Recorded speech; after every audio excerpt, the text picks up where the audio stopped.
Welcome into the number one preeminent AWA podcast, AWA Unleashed, where we talk about the memories, we relive the glory days, and maybe the not so glorious days of the American Wrestling Association.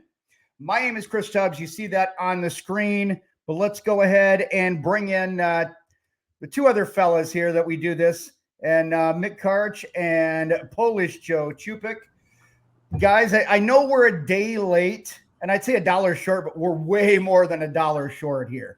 But thank you for sticking with us. We kind of threw one together on the fly because, as they say, card subject to change. This is always one of the best ones to do, though, right? I mean, we got a no DQ&A, another one coming up this week. Well, you know, we've got so many questions all in the tank. I mean, all ready to go. You know, we do 15, 20 questions on a show, and that barely scratches the surface. So when we do a Q&A, we always have enough material, and we got to thank everybody who participates. We really appreciate it. I would agree 100%. I love doing these. I love when I get asked questions if I'm sitting in some saloon next to Dolly and I sit there for hours. Well, every once in a while I get a beer comped to me or bought for me. So how can it be bad? You do? Well, yeah. You know, hey, sorry, Mick, you're doing it wrong.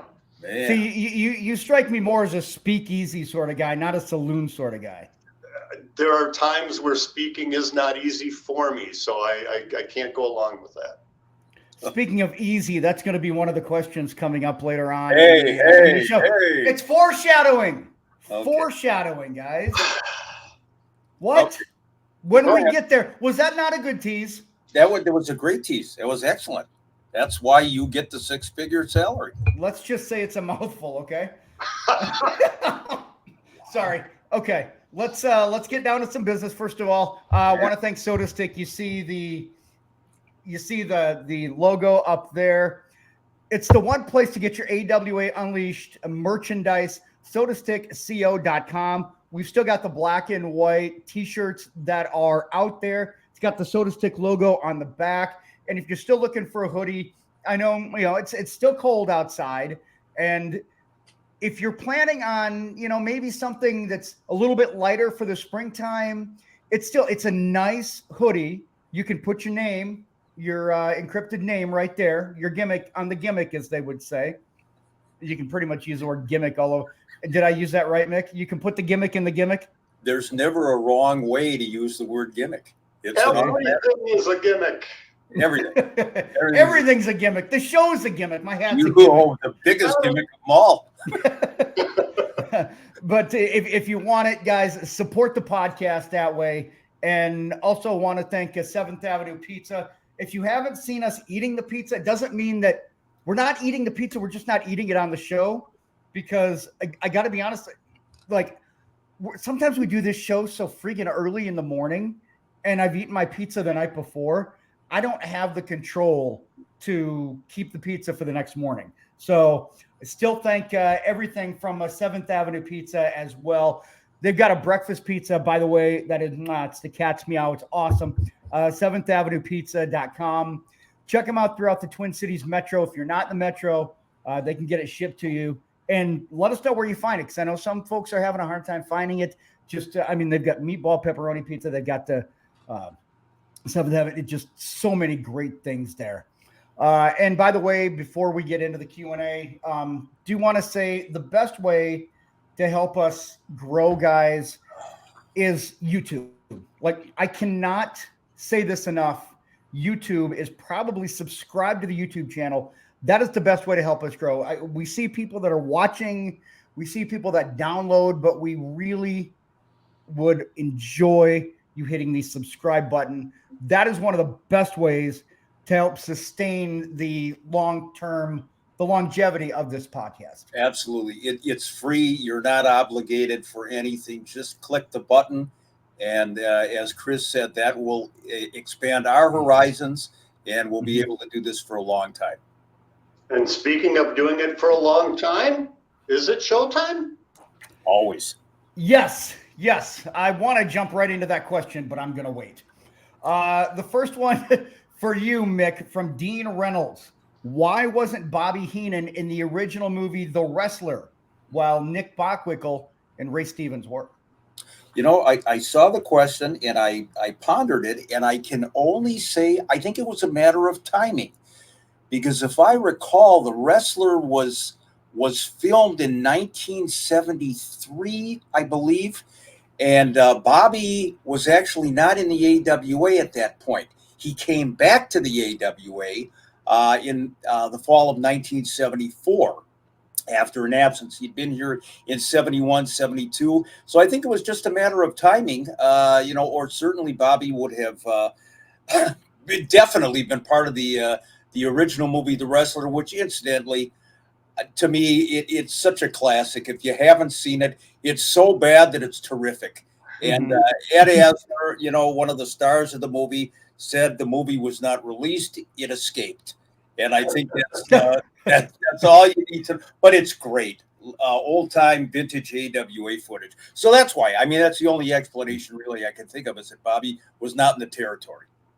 And I remember as a young child seeing that in the theater, being both disappointed and waiting in anticipation after the end of the movie, or shall we say the finish, because I had long wanted to see Billy Robinson versus Vern Gagne in a title match. And when that foot came right into the camera and that was the end of it, disappointment and excitement, I have to admit, but I do agree with the assessment. Rotten Tomatoes, I don't think would have been very favorable on that rating. Yeah, I don't think a lot of people realize that there was a movie called The Wrestler before the one with Mickey Rourke that came out in the late 2000s, maybe 2007, 2008. Yeah. I feel like there was a lot of anticipation for that one, but I don't think a lot of people really know that there was the one that had a lot of the AWA talent and Ed Asner. So I'm glad that we're able to bring that more to light. Another one for you, Mick, and this was one that was asked to me after last week's. What can you tell us about Nick Bockwinkel on the Monkees TV show or Hollywood Squares? Sir Nicholas was quite the Hollywood celebrity back in the day. He did appear on the Hollywood Squares as a contestant, and if I remember correctly, did quite well. He was on Hawaii Five-0. I know he made an appearance there, and there he is. There's the Nickster, along with Peter Tork and Mickey Dolenz on an episode of The Monkees. That may or may not be the episode where Nick got sprayed in the face with shaving cream at the end of the show and went into one of these Keystone Cops chases. But Nick was all over the place. He was, good-looking guy, lived out there in Los Angeles, so he was readily accessible. And, jack of all trades, Sir Nicholas. I mean, when you're from Hollywood, you have to do Hollywood things. Beverly Hills.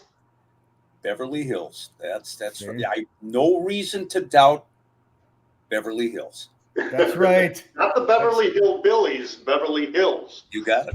Yeah, distinct difference, guys. Yes. Very big difference. This one for you, Joe, from Sue Cole. We always hear about Shawn Michaels. What can you tell us about Marty Jannetty, and why don't you think he became the star that Shawn Michaels was? And I do think that a lot of this goes back to something that happened in the WWF when the Midnight Rockers / Rockers broke up. And it did seem like there was a lot of anticipation for both these guys being stars. One of them took off, and one of them, it's almost like an insult now when people say, well, you were the Marty Jannetty of the group. And I don't really think that's fair when people say that. The short answer is I think Shawn could control his demons by that point, and Marty couldn't. They were both very young. I mean, who hasn't done foolish things in their early to mid 20s? I know I have. I'm not going to say everybody has, but Marty was just a bit of a loose cannon. tremendous talent, could wrestle, could work, great looking guy, had the charisma, but there's only so much a promoter is going to put up with. And when I saw the breakup, I thought they're going to have a nice long run, and it was there for a while, but then Marty disappeared, and I can't say that I'm surprised.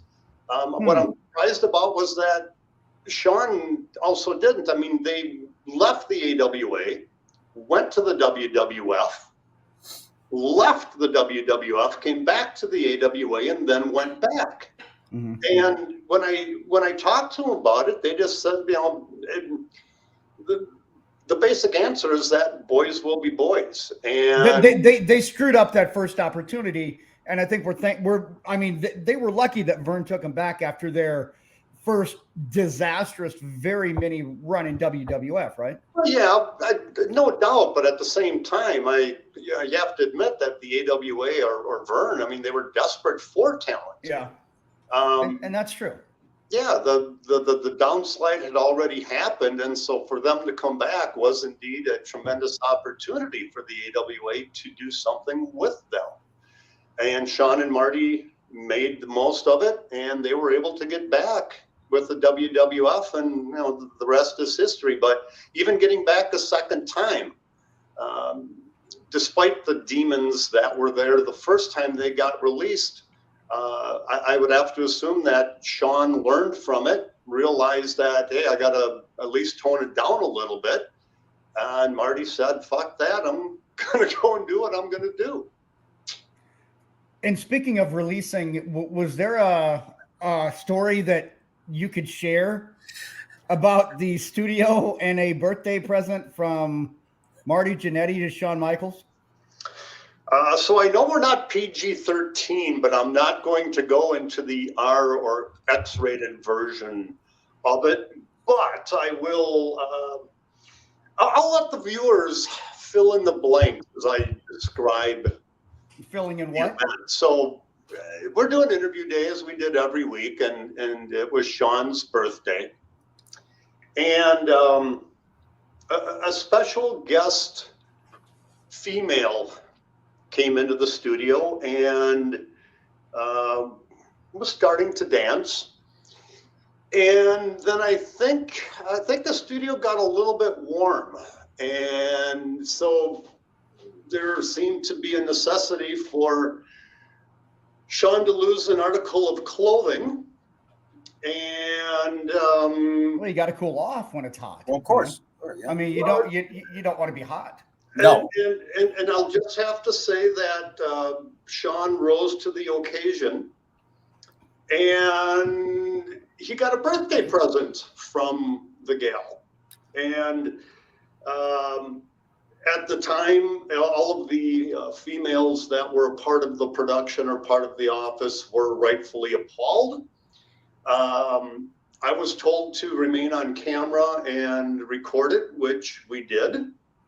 And immediately after, it was transferred to a VHS, given to, I can't remember if it was Shawn or Marty, but it was given to them, and the master tape was erased. And we went back on to interview day, but I can't even begin to tell you how many laughs and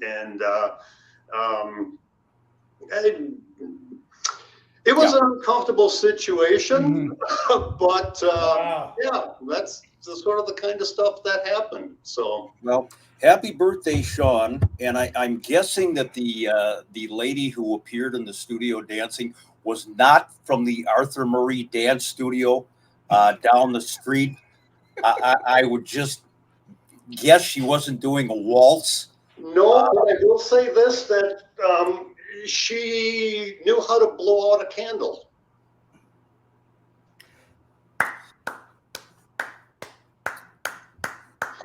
Bravo, Joe. Way to go. Think about that one for a while. I'll get it after the show, and then it'll hit me and I'll laugh.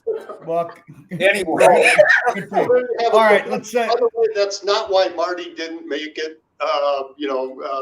again, it was the underlying demons, to get back to the question. And thank you for that question, Sue. Yeah. Do we have any other questions? I had to ask that question just because it was like, speculation. Yeah. All right, for Mick from Ace Mulligan.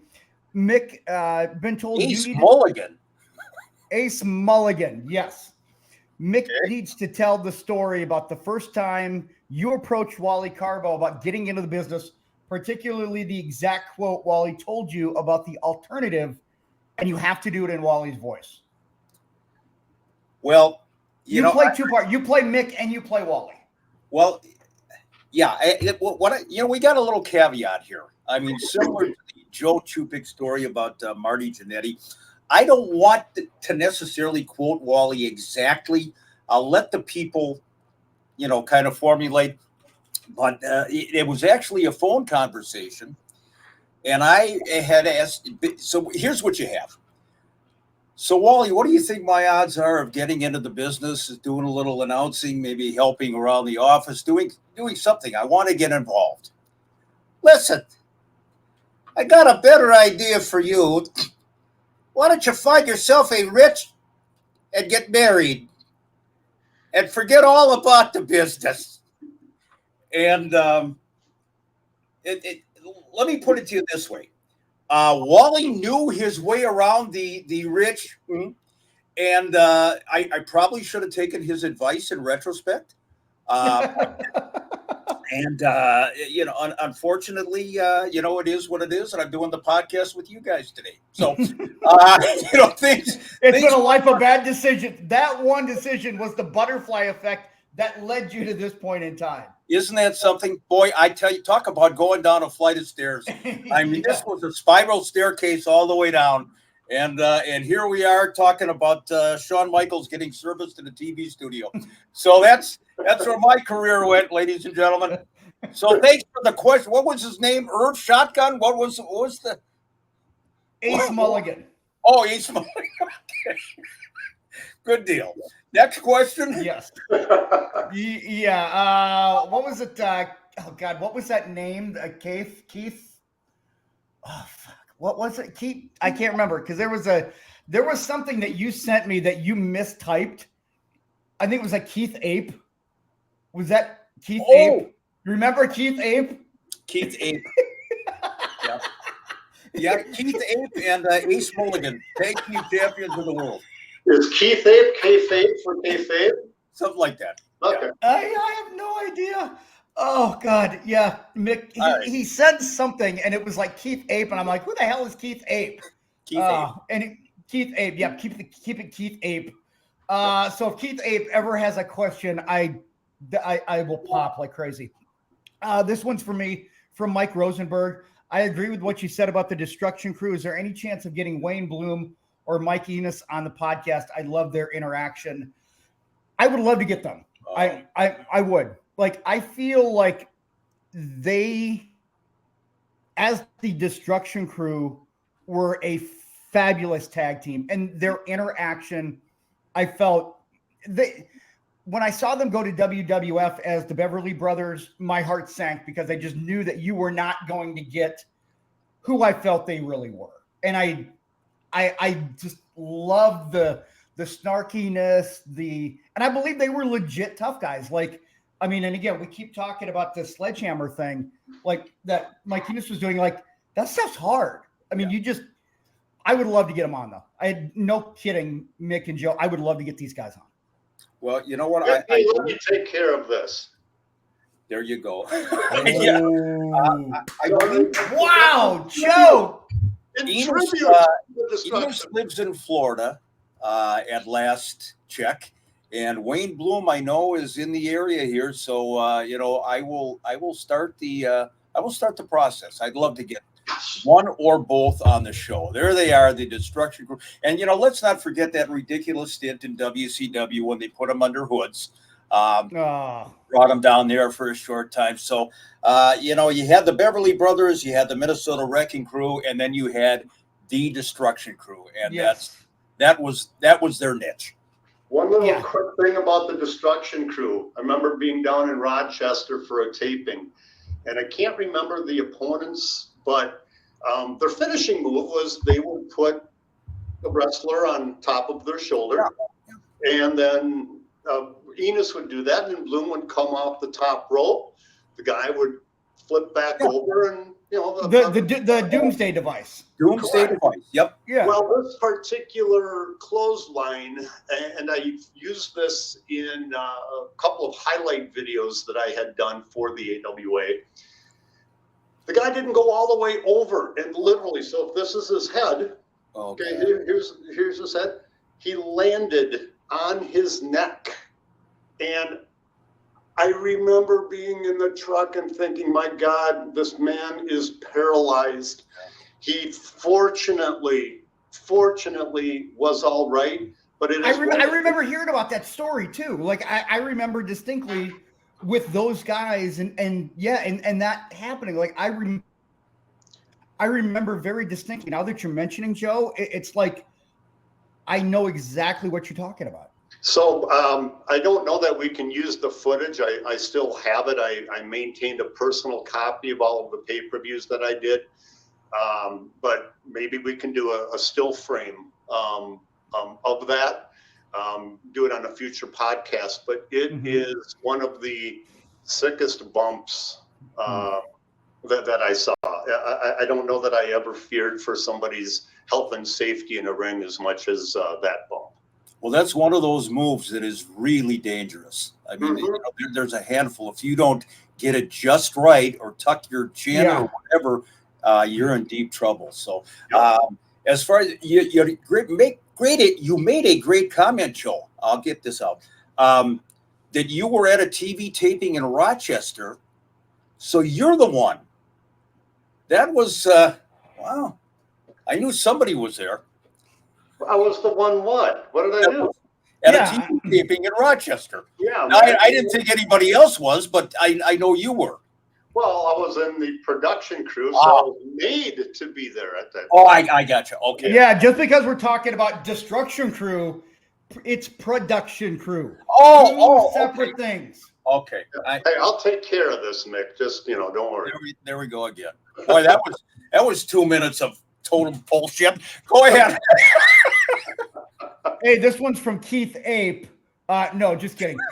From Steve Ersfeld. At the end of AWA's run, there was a fella, and by the way, kudos for the word fella, by the name of the Russian Brute that came in for a short time. I think he was managed by Ox Baker, but never quite got over. What are your thoughts on the Russian Brute? Who's that question for? Oh, it's for me. Yeah, for the Polish Brute, talking about the Russian Brute. So the Russian Brute was managed by one of the scariest men that I think has ever been on camera in professional wrestling, and that is Ox Baker. The Russian Brute, big guy. There's a reason that he needed a manager. His interview skills were not optimal. He just stood there in his Russian garb, similar to what you see there, and Ox did all of the talking.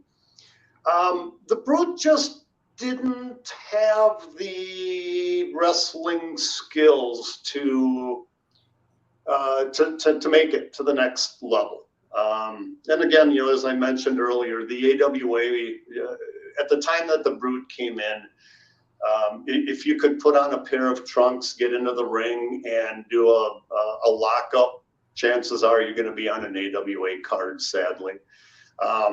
Is personally very nice kid, was always pleasant and professional to me, but I'll respectfully just say that he just didn't have what it took to make it in the business, quite honestly.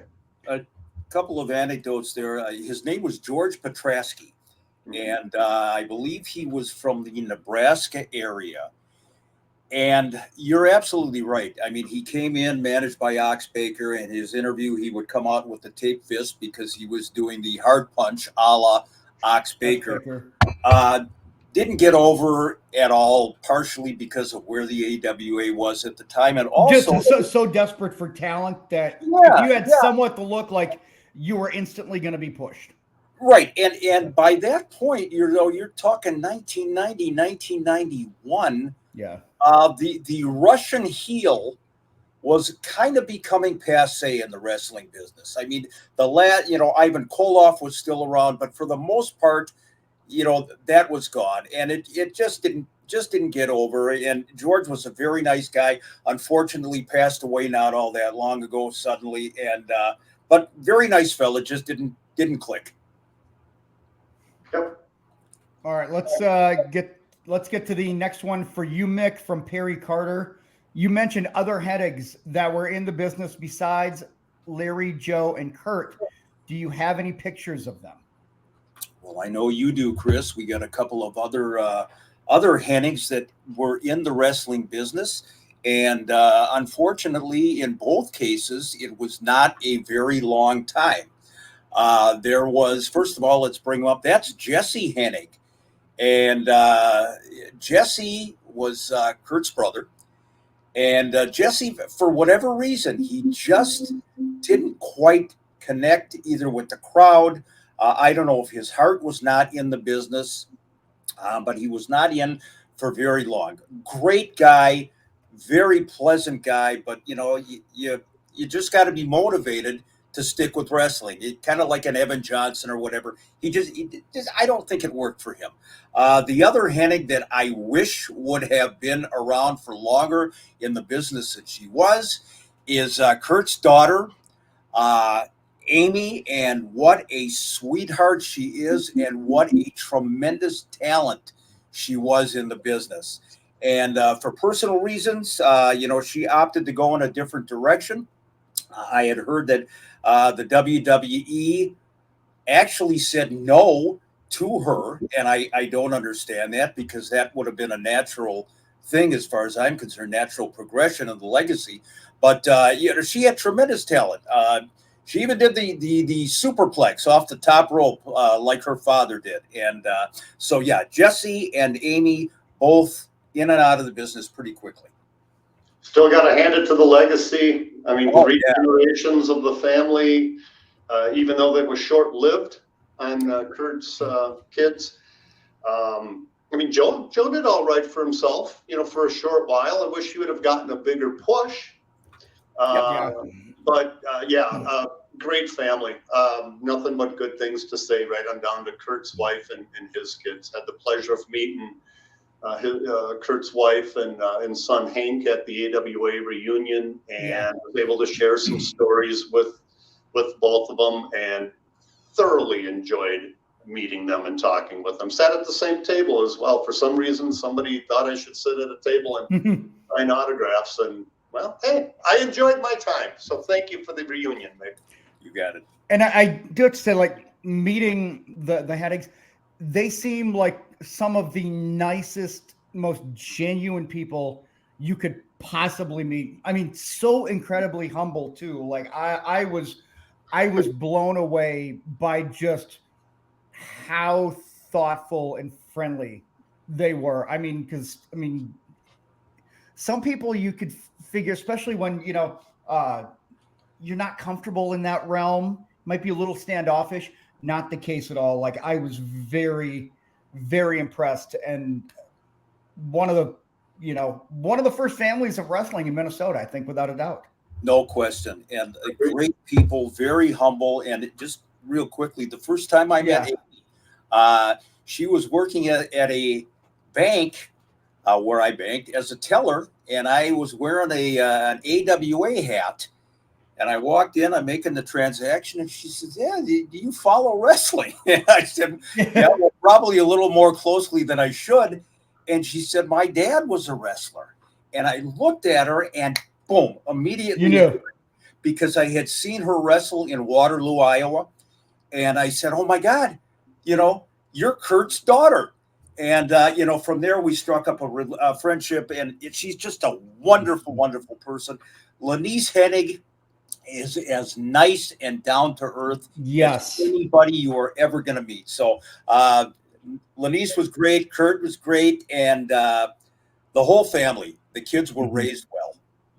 I'd love to get some of them or all of them onto this podcast. I think we could do an entire episode on the Hennig family. Joe, I have asked, and I think it's a matter of shyness. Honest to God, I mean, it sounds ridiculous, but they kind of shy away from the spotlight a little bit. I know Lanice does, and when she was at the AWA reunion, this was the first time she had attended something like that. So I think it's a little bit of maybe camera shy. But we'll work on it. We'll get one or the other or both. Get it done, Mick. I'd love that episode. Yeah, and I figured that by looking at your bank account, she would know that you were in the wrestling business and worked for Vern. She did. She actually when there's a minus and it's red. Yeah, when she came back to the teller window and said, "I'm sorry, sir, insufficient funds," she had to know right away that I was connected with the business. There you go. Moving on.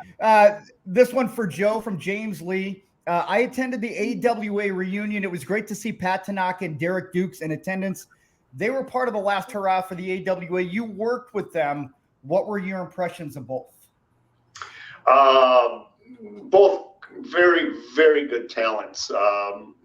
Pat for being undersized and teaming with Paul Diamond for Bad Company. With Diamond Dallas Page as their manager. Nothing but good things to say about him. Pat does still owe me $20 from Vegas. I think it was sort of a long-running joke in the business about Pat pretty much owing everybody a few dollars here and there. But that's water under the bridge. I've definitely spent $20 more foolishly in my day. Derek Dukes, just a nice, great guy. Nothing bad to say about Dukes. Even back in the 87, 88 run, it was troubling to me when he had the run with Colonel De Beers playing the whole race thing. If Dukes won, he would paint De Beers black. If De Beers won, then I didn't care for that angle too much. I love the De Beers character, but the whole race thing I found troubling. But both very good workers, both very, very nice people, and it was great to see them at the reunion. Able to talk some old stories, have some good laughs, got some pictures with both of them, and I thoroughly enjoyed it and hope to see him again very soon and not wait, 30 some years in between. So I don't hope I've got 30 some years left in me. All right, let's go to the next one. This one's for you, Mick, from Kelly Marie Johnson, kind of following up on what Joe was just talking about with Pat Tanaka. She's wondering whatever happened to Paul Diamond, one half of Bad Company. She thought he was great, and you never hear about him. That's really interesting. He was one of those guys that, very talented, great guy to hang around, and very soft-spoken, very talented guy, as I said. And Joe alluded to Bad Company. There's early Paul Diamond. That's about the Bad Company era. Back then when he was teaming with Pat Tanaka. Man, the guy looks like he's, right out of junior high school there.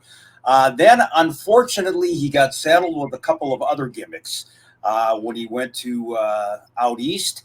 Max Moon was one of them, and then also he was Kato in the Orient Express with Pat Tanaka. There's a recent picture of Paul. Man, talk about a guy who's aging well. He looks to be in great shape. He's very happy. I believe he lives up in Canada, if I'm not mistaken, up in the Toronto area. I could be mistaken there, but great guy, great talent. And thank you for the question. And speaking of that, I know that we've been in contact with Pat Tanaka. Hopefully we'll get him on sooner rather than later, because we do have a lot of things that we're currently working on in the hopper. This one for you, Joe, from Stuart Cooper.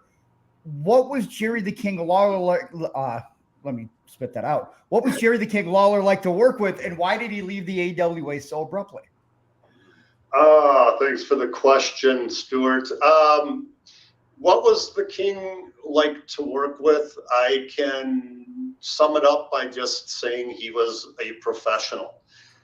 Had the opportunity to go down to Memphis, Louisville, and Nashville leading into the ill-fated Super Clash 3 pay-per-view, which to me was the that's when I knew the AWA was in serious trouble. But no, Jerry, a professional. When it was time for him to do a backstage promo, he was there. Never caused me any problems or any issues. That extended into when the few times I was able to work with him for a couple of AWA events. He just a pro. I had the opportunity to work or to see him again and work with him at an indie show, an MAW show last year, where, believe it or not, at 72 years old or approximately thereabouts, he wrestled against the System. And of course, Jerry went over. Jerry never was an acrobat in his day, but you know what? The guy still had it in the ring. He could still work the crowd. He could still deliver. And I went back into the locker room afterwards, reintroduced myself, because let's face it, I was a production guy. A lot of these guys, I worked with them, but the reality is they've worked with 50 or 100 production guys. Yeah. And so he didn't remember me, but I shared with them, hey, with the AWA, did Vern's TV and, did the Super Clash run. And I just finished it off by just shaking his hand and just said, thanks for the memories. And that was it. And as far as him leaving the AWA, surprise, it was over money. And he no-showed a lot of events towards the end because he had contractual disputes with Vern. And then, of course, the AWA stripped him of the championship. But the consummate professional. I mean, Jerry Lawler is an all-time great, pure and simple. Exactly. And going on what you said, Mick, and as we've alluded to several times on this podcast, the end run of the AWA from, I think it was still all right in '87. You had the Rockers, Rose and Summers feud going, and you had Kurt Hennig, but it was a time period where it always boiled down to money. The reason that a lot of the talent came to the AWA during that period was because it was on ESPN and it gave them the national exposure. That's it. So whether it's Lawler, whether it's Stan Hansen, insert any other talent during that period as to why they left, it was all about money, plain and simple. And the AWA just didn't have it at that time. And that's interesting that you bring up the TV part of that, Joe, because the money is one thing. And for somebody like Jerry Lawler, who for all intents and purposes didn't need the money, but to have that national TV exposure, it's like it almost seemed like you guys are talking. It's a trade that you're taking the risk on making less money or maybe, not getting paid to having that national TV exposure. It seems like it was almost one of those situations that you're willing to take the risk as long as people are able to see you on this national network. Well, if I could add one thing to that, and I don't mean this in a negative way whatsoever, but let's face it, there's a little bit of ego involved. To still be able to be on a national platform rather than regionally or on a local. It meant something.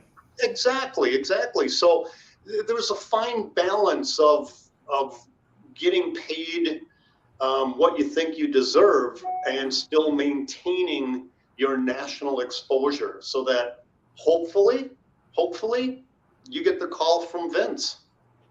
That plain and simple. That's what it was all about in the late '80s. All right, let's get to the next one for me from Masked Mark. Rumor has it that from the Masked Mark. So I love it. Rumor has it I couldn't get John Nord to come out of retirement and be my tag team partner. So I went with one of the toughest guys that ever worked with the AWA. Yes, that is absolutely true. I have been begging John Nord to be my mystery tag team partner, and unfortunately, I have not been able to get him. But I may have been able to work it out with the Rock Riddle. So there we go. I can't see the difference between the two of them. No, I'm kidding. No, yeah, go ahead. Yeah, from a talent standpoint, I think Nord may be just a notch above, although it's close. Rock Riddle, I believe Rock is still in Waterloo, Iowa, from last summer delivering a speech, even though everybody has gone home. And it is looking for, maybe he's, booked himself for this year's reunion, and he just doesn't want to, leave. He doesn't want to leave. What happens in what? It's like the Hotel California. You can check out anytime, but you can never leave. That's exactly right. And if there was a world championship for verbiage and nonstop speaking, Rock Riddle certainly would be holding that title. That's a great picture of you and Rock, by the way. What a character that guy is. He was hilarious when I his AWA run, all kidding aside. Yeah, his AWA run was less than a year, and mid-card guy, but man, what a talker and what a personality. Chris, I think you did miss your calling. I think you would have been an absolutely phenomenal tag team wrestler. You would have been right up there with the likes of George Scrap Iron Godasky and Kenny J and Nacho Ferreira. You would have been at the top of the enhancement talent list. Oh, I would have been a great enhancement talent. Joe, I think I'm going to go so far as to say Tony Leone. Oh, I know. Yeah, you might be crossing that line there. Hey, by the way, Mick, this kind of piggybacks on something else. Remember, it was a few months ago when somebody said that you could not name 100 enhancement talents from the AWA. Remember when somebody said you couldn't do that? I remember. And I submitted you 200, did I not, Chris? I actually have the first 25. I shit you not, this is completely off the cuff. I have them actually. I have the first 25 queued up on the banner. No kidding. Yes. I have them queued up. Would you like me to? Well, on that list, I just got to ask because I haven't seen it, but was Rocky Mountain Thunder and Silo Sam considered to be on the enhancement list? Because I think they could technically qualify. They didn't enhance jack shit. So, don't. Ooh, that's a good enhancement talent too. Somebody named Jack Shit. Oh, look at them. There they go. This is 1 through 25. I love it. There's our buddy Chris Curtis, Dennis Stamp. God bless. Oh my God, look at that list. And there's Tony at number 17. Tony Leone, Rodeo Jones. Oh, good God. Yeah, that, ladies and gentlemen, this is the first 25 of 200. Yes. And, we will have more in the coming weeks. All fun aside, without them, we wouldn't have had the business that we had in the day. So give them credit. They were necessary. But yeah, they were not going to put too many butts in the seats. Yes. Nor do we. Moving on. Yes, for Joe from Roman Sanchez, did you and Baron Von Raschke actually own your own wrestling promotion?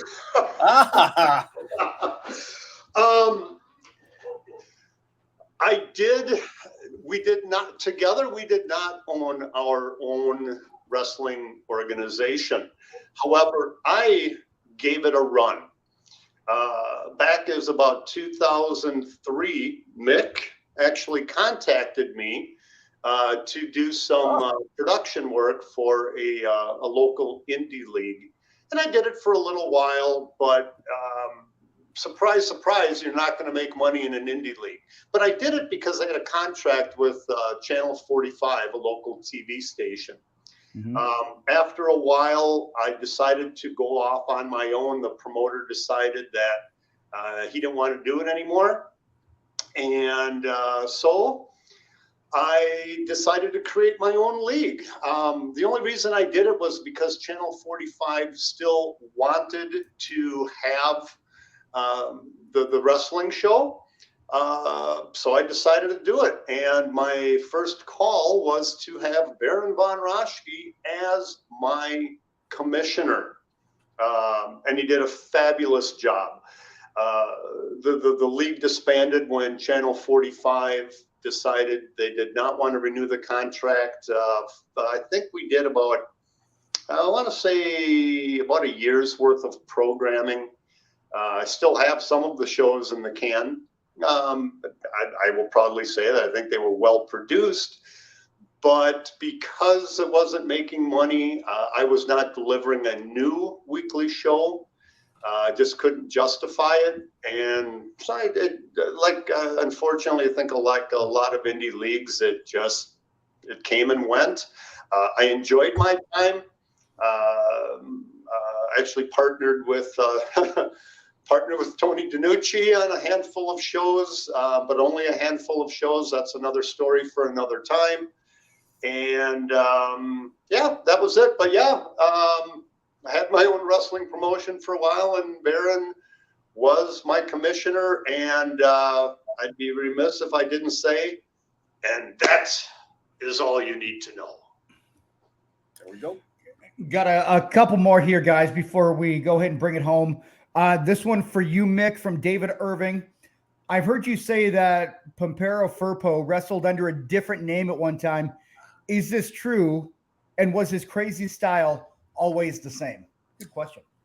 It was. And Pampero, before the AWA was the AWA, it was still NWA territory. He wrestled in Minneapolis as Ivan the Terrible. And I don't know if we got that photograph of him ready to go, but he did always, there it is. That is from wrestling magazine, Wrestling Life magazine back in the day. And that is clearly Pampero Firpo.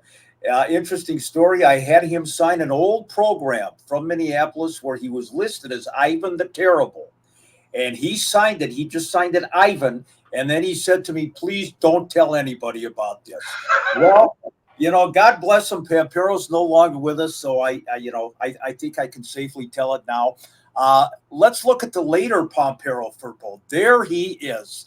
And my God, would you ever know? Outside of El Garfio, the Claw, that is, in fact, Pampero Firpo. Wow. What a tremendous guy. Wound up working for the Postal Service when he retired. And can you imagine him bringing you your mail? Can you, or him asking you, you got 2 cents postage due on this? What are you gonna, well, exactly. What are you going to say? A great guy, Pampero Firpo, a.k.a. Ivan the Terrible. All right. And one more. I know we've got a few more here, guys, but we'll go and roll these over to another Q&A. The last one for you, Joe, from Gregory Truax. I know that the Crusher is your all-time favorite with the Polish connection and all that. Did you know him well, and did he ever smile? Crusher would only smile if he had a keg of beer in one hand, Wanda in the other, and a Polish sausage or a kielbasa in his mouth. Crusher sadly was gone from the AWA by the time I had started my production career. The only interaction that I ever had with him was via a phone call. When Greg and Vern contacted me, it would have been late of '99 to revive the AWA library. As I think the fans know, we did 13 half-hour shows and a series of pay-per-views. Vern had asked me to call Crusher, and I was like shocked and surprised. It's like, but I know who he is, but I've never had any interaction. Why do you want me to call him? He knows you. He knows Greg. Why don't they do it? Vern just said, you call. So I called him and introduced myself. and told him that I was calling him to try to secure a merchandise deal so we could do some T-shirts and hats and whatever with the revival of the AWA, and that I was working with Vern and Greg on this. As soon as I brought up Vern and Greg, the phone call went bad.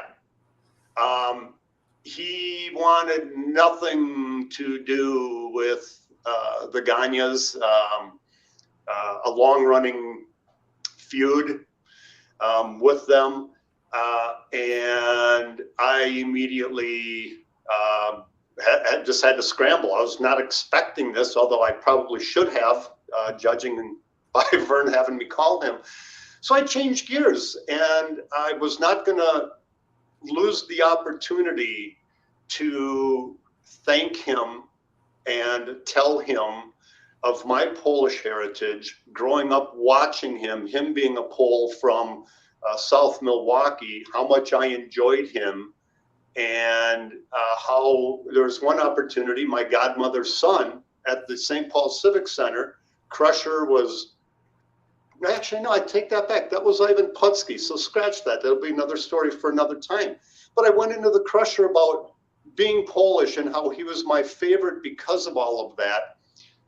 Well, the conversation ended up lasting for about 45 minutes, just talking about old wrestling, talking about the AWA.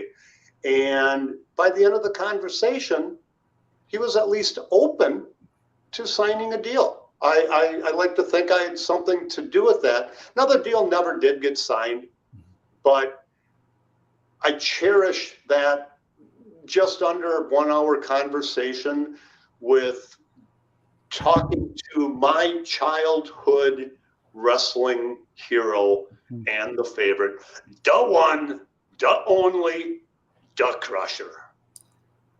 And I just want to add something. I visited Crusher's gravesite in South Milwaukee, and it is surreal. I mean, you're right there. You're paying tribute to a legend. Relatively small cemetery in South Milwaukee, and it was kind of overwhelming because I'm thinking, here lies the guy who entertained millions, literally, of wrestling fans over the years, and at the end of the day, we're all mortal. Crusher was one hell of a guy. Last time I saw him was at Cauliflower Alley Club, probably 20 years ago, 15, 20 years, and AWA legend, no question about it. I agree. All right, let's go ahead and wrap it up on that, guys. We still have a few more questions. We'll roll those over to the next Q&A. We'll tell you about what we tentatively have coming up. I know this is Q&A. We have to shift things around because of people's schedules and everything. I mean, shit happens, life happens, cards subject to change. It's just what it is. Let's go ahead and give our shout outs, thank our sponsors, and then tell you what we've hopefully got coming up next. So who do I have here? Mick, I think I've actually got you first. So Mick, Joe, and then myself. A new acquaintance for me, Gary Thomas Jr., a longtime AWA fan, contacted me via Messenger and was kind of reliving the memories. And he had not been privy to our podcast yet. And so I told him, I said, here's what you do, pal. You go and click and subscribe. He was very excited about it, very knowledgeable in wrestling history. So Gary Thomas Jr., welcome aboard. All right, you next, My Joe. shout out, you can see on the crawl down there, it's to Mike Shields, but Mike sadly passed away last year, so I'm going to include his entire family. Mike hired me at the AWA. It was his initial decision, obviously Vern's later, but Mike stuck with me. He provided my in to the AWA. He was the director, came from Tennessee. The Jarretts recommended him to Vern when Vern started up his own studio. Mike taught me a lot in the business. He taught me how to cut for money, which you had to do when you're doing 4 hours of original programming every week for the AWA. You got to cut for money. Mike sadly passed away from a heart attack last year. His wife, Kathy, died from cancer, I don't know, 10, 12 years ago. Kathy worked in the office with us as well. Their kids were Patrick and Laura. Laura now maintains Mike's account, friends with her on Facebook. And when I found out about his passing, I reached out to Laura, or actually she reached out to me to tell me, and then I asked her if she wanted me to post it on social media, which I did. But it's a really tough day. But I've given my shout outs to other production people in wrestling. I'd be remiss if I didn't do one of them for Mike Shields and his family. So Mike, thank you. You got me into this business. You helped get me into this business. You helped to teach me how to cut for money. Rest in peace, my friend. And I'm going to go with Manny Montcalm. Matty's, I had a chance to meet him at Waterloo. He is just a ball of energy and a ball of positivity. Like, he, out of all of the people, thankful that I got to meet in Waterloo, he is at the top of the list. Like, just a wrestling fan, historian, loves, especially the St. Louis territory. He such a good dude, got a great family. And Matty, this is for you, dude. And hopefully we'll see you in Waterloo coming up this summer. But Matty, such a good dude, loyal to the podcast. So that being said, guys, we'll go and wrap it up again. Thank you for 7th Avenue Pizza. If you're looking for some great supper, 7thAvenuePizza.com. Check it out. Check it out all over the metro as well. And they're now starting to get to outstate as well. Let us know where you're finding it. Soda Stick, you can see Soda Stick as well, sodastickco.com. We got the black and white t-shirts. We've got the hoodies, the gimmick with the gimmick in it. Check it out there. See, Nick, make you pop there. Love it. And we've got like 2 minutes here, guys, but I think we've got maybe one of the big, literally one of the biggest guests we've ever had is going to be next week. I know we've been working on scheduling wise, but I think we've got it. I think we've got it locked down, Mick. I think you're about to go berserk, from what I can tell. Card is always subject to change. You never know. Yep. You never know when somebody's going to have that snowed-in situation in Denver. But we're counting on the guy, and I'm going to let you take it from here, Chris, because you have worked really hard with Jeremy Chura and Justin, everybody trying to get him on the show.